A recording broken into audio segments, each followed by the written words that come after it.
Ya, kawan, kembali lagi dengan Rados Chan. Kali ini saya akan melanjutkan penjelasan mengenai aplikasi persediaan. Berarti sekarang kita ada di bagian ketiga. Ya, sekarang kita masuk pada sheet transaksi, yaitu untuk mencatat transaksi. Di sini saya punya format seperti ini, kawan. Ada kolom nomor, ada tanggal, nama barang yang dibeli atau dijual, ya, nama stoknya, kemudian jenis transaksinya, kemudian ada supplier, ada customernya atau pelanggan.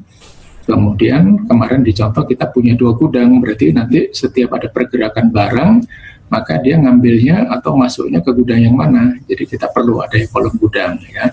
Kemudian ada jumlah berapa, kemudian harga satuannya berapa, baik beli maupun jual, gitu ya. Ini formatnya, sehingga nanti nilainya ini adalah perkalian antara kolom quantity dan harga satuan di sini, ya. Kemudian ada pembayaran atau pembelian, dilakukan pembayaran secara non tunai melalui bank, kita pilih nanti banknya apa, gitu ya. Nah, jadi kolom-kolom ini tergantung pada kebutuhan teman-teman semua, ya. Kalau dirasa, oh selama ini transaksinya menggunakan tunai, berarti kolom bank kita buang, gitu, ya. Nggak perlu, gitu. Katakan selama ini transaksinya nggak ada yang kredit, hanya tunai semua transaksinya. Jadi nggak ada penjualan kredit, nggak ada pembelian kredit, maka nama supplier kolom 2 ini boleh dihilangkan. Karena ini dibuat hanya untuk memonitor berapa sih sisa hutang kita ke supplier, berapa sih sisa tagihan kita ke customer kita, ya. Tapi kalau transaksinya tunai semua, kolom ini boleh dihilangkan, gitu ya, kawan. Nah, oke, baik, kita sekarang masuk, ya. Dengan kolom-kolom seperti ini, maka kolom yang diarsir warna tebal, warna tua ini adalah yang kita bikin formulanya, sehingga nanti dia akan terisi otomatis, ya. Contohnya nomor urut di sini, kalau kolom F ini, kolom tanggal ini kosong, maka dia kosong, gitu ya. Nah, bagaimana bikin ini Anda bisa lihat pada video saya lainnya yang mengenai cara pembuatan nomor urut, gitu ya. Nah, kemudian di sisi kiri ini, kolom kiri ini ada kolom filter bulan. Jadi kalau di sini transaksinya bulan Mei, maka yang kita ambil di sini adalah nilai bulannya saja, angka bulannya. Kenapa? Karena kemarin kita di sini pilihannya ada dua bulan dan 2 gudang. Jadi ini diperlukan, oh saya ingin melihat transaksi bulan Mei aja, jadi kita tinggal milih. Yang bulan Juni kita buang centangnya, kita hanya melihat yang bulan Mei. Nah, hasilnya akan seperti ini, ya. Atau saya hanya ingin melihat yang bulan Juni, maka yang bulan Mei centangnya dibuang. Nah, hasilnya akan seperti ini, kawan, gitu ya. Nah, sekarang bagaimana cara pembuatan ini? Ini di atas sudah ada, ya. Coba kita lihat nih, ya. Di atas ini formulanya, ya, bisa dilihat. Jadi di sini adalah penulisannya, ya, sama dengan if kurung buka. Kita acuannya mau kemana? Ya, kita acuannya kan ke sini, ya, ke F, ya. Mau kita ambil angka bulannya, maka jika kolom F baris 11 sama dengan kosong, maka kosongkan, ya. Jika tidak, maka kita akan ambil nilainya, berarti value. Kita ambil nilainya. Dari mana? Format ini adalah format teks, jadi kita tulis dulu teks, ya. Di mana F11, kemudian, nah, kita mau ngambil bulannya, kita beri tanda kutip dulu, kita tulis man, tapi 2 huruf aja, karena angka. Kalau 3 nanti dia dalam kalimat, dalam kata, ya, dalam huruf. Kita mau ngambil dalam angka, kita enter. Nah, itu, kawan, ya. Kalau sudah, tinggal kita kopikan ke bawah, gitu ya. Jadi if F11-nya kosong, katakan ini kosong tanggalnya, nah di sini juga kosong, ya. Tapi kalau tidak, kita mau ambil nilainya, value dari mana? Dari F11 ini. F11 itu berupa teks ini. Yang mau kita ambil adalah bagian bulannya. Tuh, ya. Oke, ini satu hal sudah selesai ya. Sekarang yang kedua, kolom G. Kolom G ini diberi keterangan ini pilih. Jadi kita tidak input ya. Kalau di kolom F ini kita input, tapi kolom G yang ada tulisan pilih-pilih ini kita tinggal pilih aja berdasarkan drop down yang ada seperti ini. Gitu ya. Nah, bagaimana cara membuatnya? Nah, saya akan jelaskan dengan cara yang berbeda dibanding yang tutorial-tutorial yang kemarin ya. Ini adalah nama barangnya ada di mana? Ada di sheet database ya. Jadi kita boleh ini nama barang ini, nama barang yang pertama kita blok sampai sejumlah baris kebutuhan kita sampai mana. Katakan nama barangnya ada 9, kita jangan blok di sini karena kalau kita blok di sini suatu saat nambah yang ini nggak masuk. Jadi kita blok sebanyak-banyaknya, bebas ini. Yang penting dimulai dari nama yang pertama, nama barang yang pertama ya, sampai mananya itu bebas ya. Contohnya saya sampai baris 25.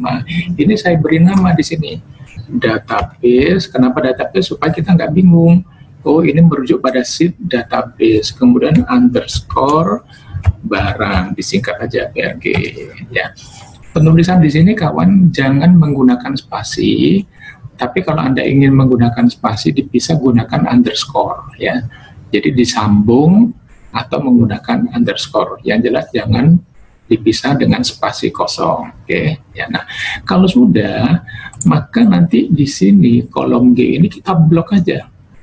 Nah, kita blok sebanyak yang kita butuhkan gitu ya. Katakan ini sudah dibatasi sampai sini. Nah, kita ambil nih data, kemudian pilih data validasi. Tadinya ini kan masih any value, kita rubah menjadi list ya. Kemudian di source kita beri sama dengan, kita panggil tadi db database brg, kemudian kita klik OK. Maka nanti sepanjang yang kita blok ini muncul drop down untuk pilih barangnya gitu ya. Ya, gitu kawan caranya. Demikian pula dengan yang di sini ya. Nah, transaksi kita tuh nanti apa saja sih jenisnya? Nah, ini kita boleh tulis di sini, ya. Kita, oh nanti ada beli tunai, ada beli kredit, ada jual tunai, ada jual kredit. Bisa jadi nanti karena ini menyangkut stok, ada koreksi, ya kan? Setelah dicek fisik, ternyata ada koreksi plus, ada koreksi min. Kemudian karena ada beli kredit, tentunya kita ada nanti bayar hutang. Bayar hutang bisa tunai, bisa via bank. Karena ada jual kredit, bisa jadi kita nanti terima tagihan tunai atau melalui bank. Jadi ini kita siapkan kemungkinan jenis transaksinya. Ya, kemungkinan jenis transaksinya ini kita siapkan gitu. Nah, kalau ini sudah kita tulis, ini boleh kita tulis di kolom sini bebas, atau Anda mau tambahkan di database kolom yang mana bebas ya, tidak harus di sini, bebas.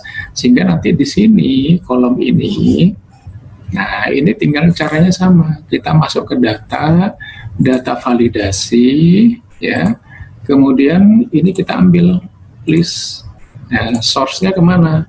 Sama dengan ini. Nah, katakan begini, gitu ya. Atau mungkin kita sudah punya nama nih, kalau nggak salah belum punya nama. Jadi kalau ini mau dikasih nama dulu boleh, katakan namanya JNS transaksi gitu ya, atau terserah kawan-kawan. Kalau nggak mau dikasih nama, ya kita blok seperti ini ya. Setelah masuk data validasi, maka source-nya kita blok gitu ya. Caranya sama ya. Di kolom supplier sama kawan. Kolom pelanggan nanti sama. Jadi di kolom supplier ini, katakan teman-teman sudah kasih nama kolom supplier ini. Nah, ini sampai baris 25 sudah dikasih nama nih, DB database underscore SPLR supplier. Yang klien juga gitu sama, sampai baris 25 sudah dikasih nama database underscore CSTMR customer gitu ya. Gudang juga sama di sini sampai baris 25. Barangkali di sini ada enggak? database gudang. Nah ini sampai, nah ini ya. Yang jelas ngebloknya harus boleh lebih banyak daripada data yang ada. Tujuannya mengantisipasi kalau ada tambahan data gitu ya kawan. Nah, sehingga pada saat kita mau bikin drop down di sini, tinggal kita blok aja, sama seperti yang tadi. Kita masuk data, kita masuk data validasi, kita ini value kita rubah list, kemudian source-nya kita panggil namanya, kita tulis sama dengan db_splr, kemudian oke. Nah, nanti akan jadi seperti ini. Maka di setiap area yang kita blok pasti akan muncul drop down-nya, pilihan-pilihannya. Gitu. Demikian pun di sini tadi caranya sama, cuman namanya kita pilih adalah DB. Tadi kita sudah kasih nama DB customer nantinya. Jadi di sini data validasinya, nah source-nya kita tulis DB customer. Tentunya ini kita blok dulu ya, sama caranya. Oke, gudang pun sama nanti ya. Nah sekarang kolom L ini kita harus input ya, sama dengan kolom tanggal. Nah, kalau input tentunya tidak ada formula kawan ya. Nah, kemudian yang mau saya tambahkan lagi di sini adalah ini sekarang kolom M. Harga satuan ini adalah harga satuan ini harus kita input ya, sama dengan ini. Nah, sehingga ini juga tidak ada formula di sini. Kolom M ini tidak ada formula, sama dengan kolom L. Kuantitasnya berapa yang kita beli atau kita jual, harga satuan beli atau jualnya berapa, kita tulis di sini. Nah, sementara kolom N ini nanti yang akan berupa formula, kolom N ya. Nah, kolom N ini kalau ada transaksi beli atau jual, maka merupakan hasil perkalian antara kuantitas dengan harga satuan, ya kan? Nah, kolom N ini nanti merupakan perkalian antara kolom L dan kolom M. Nah, untuk kuantitas sendiri terjadinya bisa karena pembelian tunai, bisa karena pembelian kredit, bisa karena jual tunai atau jual kredit. Sehingga pada kolom N ini kita punya 4 kemungkinan ya. Nah, ini sudah saya tulis ini supaya lebih enak dilihat formulanya di kolom N supaya lebih jelas. Nah, ini untuk rumus di kolom N. Selalu kita mulai, jika kolom F-nya tidak ada data, maka di sini kosongkan ya. Supaya apa? Supaya hasilnya begini. Nah, tidak ada data, maka di sini kosong gitu ya. Itu yang ini. F11 sama dengan kosong, kosongkan. Nah, sekarang kita akan melakukan perkalian tadi ya. Perkalian tentunya dimulai dari kemungkinan-kemungkinan transaksinya. Bisa jual kredit, bisa jual tunai, bisa beli kredit, bisa beli tunai ya kan. Nah, jual kreditnya ada di mana? Ada di kolom H, jenis pilihan-pilihannya ada di kolom H. Sehingga kita masuk lagi sekarang if, tapi kita dahului dengan or. If kurung buka or ya, kurung buka H11-nya ini bisa jual kredit, atau H11-nya bisa jual tunai, atau H11-nya ini bisa beli kredit, atau bisa juga beli tunai. Jadi kemungkinannya kan cuma 4 ini. Nah, kalau sudah kita beri kurung tutup di sini, ya toh? Nah, kemudian titik koma, jika salah satu ini terpenuhi, maka lakukan perkalian kolom L kali M, ya kan? Jika tidak dipenuhi, maka isikan dari kolom M, gitu ya. Jadi ini rumusnya di kolom N, kawan. Kenapa kalau tidak ada transaksi ini, bukan transaksi beli atau jual, kenapa kita isi kolom M? Karena kolom M ini juga digunakan untuk ini, seperti ini, bayar tagihan nih. Bayar tagihan kan tidak menyangkut nama barang, jadi di sini kosong. Kita bayar via bank untuk siapa? Untuk supplier ini.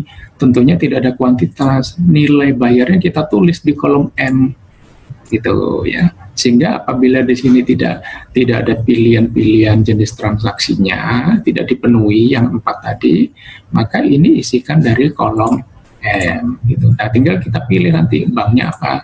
Karena di sini bayar via bank, tentunya kita harus pilih nama banknya, gitu, ya. Nah, Itu untuk kolom N ya, sehingga nanti kalau sudah terjadi formulanya tinggal kita copy ke bawah ya. Nah, kemudian berikutnya adalah kolom P. Nih, di sini sudah saya bikin nih, kolom P. Kolom P ini harga pokok penjualan hanya terjadi apabila transaksinya adalah jual. Jualnya bisa jual tunai atau jual kredit, ya kan? Nah, tapi di sini ada lagi pilihannya, ya, karena kita menggunakan metode harga rata-rata, maka kita tentunya harga rata-rata ini untuk bulan apa? Karena kemarin di sini kita punya 2 bulan gitu ya. Satu sheet transaksi ini bisa kita gunakan untuk 2 bulan, sehingga harga rata-ratanya juga akan berbeda, ya kan? Ini adalah harga rata-rata bulan Mei, di sini harga rata-rata bulan Juni. Ini Mei, yang ini bulan Juni gitu ya. Sehingga kalau kita ngisikan HPP harus menyangkut dengan bulan. Sehingga fungsinya adalah ini seperti biasa, kalau kosong kita kosongkan ya. If F11 kosong, kosongkan. Atau kalau pilihan barangnya tidak ada, juga kosongkan di sini ya. Atau ini bisa kita buang, nggak perlu, kita cukup menuliskan if F11 kosong, kosongkan, yang ini nggak perlu. Nah, kita bisa langsung begini kawan ya. Nah, ini kemudian yang kedua, setelah if ini kosong, kosongkan, yang kedua, if yang kedua adalah HPP ini kan terjadi karena transaksi jual. Jualnya bisa karena beli atau kredit, sehingga ada OR yang kita gunakan. Ya, apabila kolom hanya jual tunai atau jual kredit. Hanya 2 ini yang bisa memungkinkan, makanya langsung kita beri kurung tutup. Tapi jangan lupa, kita ada pilihan lagi, bulan apa terjadinya, supaya nanti kita milihnya harganya nggak salah gitu ya, sehingga ada tambahan N, sehingga penulisannya N dulu, if kurung buka N kurung buka OR, penuhi dulu kriteria OR-nya tadi ya, penuhi dulu kriteria OR-nya. Kalau sudah, baru kriteria N-nya. N-nya apa? Kita ngambil dari sini, D ini, kolom D kolom 11, baris 11 ya, D sama dengan 5. Artinya 5 ini kalau dia transaksinya dalam bulan Mei ya. Jadi kalau kriterianya pada bulan Mei terjadi transaksi penjualan, maka kita cari HPP-nya itu adalah berdasarkan ini, jenis barangnya. Nih, VLOOKUP ya, G11 ini. Ya, jadi kalau ini semua sudah kita tulis, maka apa selanjutnya harus kita lakukan? Carilah apa? Ini nama barang. Nama barang di mana? Di sheet harga rata-rata. Ya kan? Mulai dari sini, karena kita referensinya adalah nama barang. Jadi ini kita mulai. Ini kolom 1, ini kolom 2, kolom 3, 4, 5, 6, 7, 8. Berarti dia ada di kolom 8 harga rata-rata untuk bulan Mei gitu ya. Makanya di sini kita tulis VLOOKUP, kita ambil nih dari harga sheet harga rata-rata mulai dari kolom F11 sampai T34 yang kolom ke-8. Jadi kita ambil dari F11, nah ini boleh sampai UV terserah, ke bawahnya juga boleh ya. Yang jelas jangan sampai di sini, kenapa? Nanti bisa jadi transaksinya bulan Juni. Kalau kita berhenti di sini, bulan Juninya nggak masuk. Jadi kita boleh lebih, ininya juga boleh lebih, terserah kawan-kawan ya. Nah, tinggal kita hitung ini kolom keberapa dia untuk bulan Mei. Oh, kolom ke-8. Kalau bulan Juni kolom keberapa? Tinggal dituliskan 9, 10, 11, 12, 13, 14, 15 nantinya. Nah, ya. Jadi gitu HPP. Nah, VLOOKUP setelah kolom 8 ketemu ya. Kemudian titik koma 0 kurung tutup. Ya, berarti hasilnya dari VLOOKUP ini tadi kita tahu, ya, kita kurung tutup keluar hasilnya. Nah, kemudian HPP harus dikalikan dengan kuantitas, jadi dikalikan dengan L. kolom L11 ini ya, bukan L4 tapi L11 nih, kalikan L11 ya. Jadi setelah kita tulis pemenuhan jual belinya terpenuhi dan bulannya sudah kita tentukan, maka carilah nama barangnya di sheet harga rata-rata yang kita blok ini pada kolom 8. Kita akhiri 0 kurung tutup, baru kita kalikan dengan kolom kuantitasnya L11 gitu ya. Nah, ini kalau bulan Mei. Tapi bisa juga nanti transaksinya ada bulan Juni, kita tambahkan rumus yang sama, jadi tinggal kita copy aja ini. Yang kita rubah adalah ya, D sebelahnya sama dengan 6 menunjuk Juni, jadi lain-lainnya sama. Ini sama, cuman D-nya ini kita rubah 6 di sini. Nah, VLOOKUP-nya juga jangan lupa kolom 15 tadi, bukan 8, karena kita sekarang pindah ke bulan Juni ya. Dari sini tadi, nah yang kita ambil kolom T. Kolom T ini ada di kolom nomor urut ke-15. Nah, sehingga di sini nanti formulanya kita tulis, VLOOKUP-nya adalah kita ambil pada kolom yang ke-15. Baru kita kalikan dengan kolom L, kuantitasnya di kolom 11. Enter gitu. Ya, kalau sudah ini tinggal dikopikan ke bawah. Gitu ya. Nah, kemudian laba kotor. Laba kotor adalah kolom N dikurangi P. Ini biasa, perhitungan biasa ya. Tapi biarpun biasa kita tidak bisa, karena kolom N ini bisa menyangkut juga transaksi beli, padahal kita mau hanya transaksi jual ya kan. Makanya kita bikin formula pada kolom key. Ini saya tulis di sini ya supaya lebih jelas. Nih, if F11-nya kosong, kosongkan. Kemudian apabila terjadi transaksi jual tunai atau jual kredit pada kolom H, kita menggunakan fungsi OR, if OR, maka kolom N dikurangi dengan HPP kolom P. Kalau kriteria ini semua tidak dipenuhi, kosongkan. Ini ya, titik koma, kosongkan ya. Jadi pada kolom laba kotor, if F11-nya kosong, kosongkan. Nah, tapi bisa jadi ada transaksi apa? Jual, karena laba HPP itu hanya menyangkut pada jual ya. Jadi if kurung buka or kurung buka jual itu transaksinya ada di kolom mana? Kolom H. Jadi kolom H-nya bisa jadi jual tunai atau kolom H-nya jual kredit. Kurung tutup, titik koma, kalau ini dipenuhi ya, jual tunai atau jual kredit, maka lakukan perhitungan kolom N11 dikurangi P11. Kalau tidak dipenuhi semuanya, titik koma isikan kosong gitu ya. Langsung kita enter, nanti kurung tutupnya akan diisi oleh Excel. Nah, kalau sudah, ini tinggal di copy ke baris bawahnya. Nah, kawan, ini pada bagian ketiga yang perlu diketahui dulu sebelum nantinya kita masuk pada bagian keempat di sini, pengisian mutasi laporannya gitu ya. Ini. Nah, oke, silakan dicoba. Mudah-mudahan tidak ada kendala. Oke.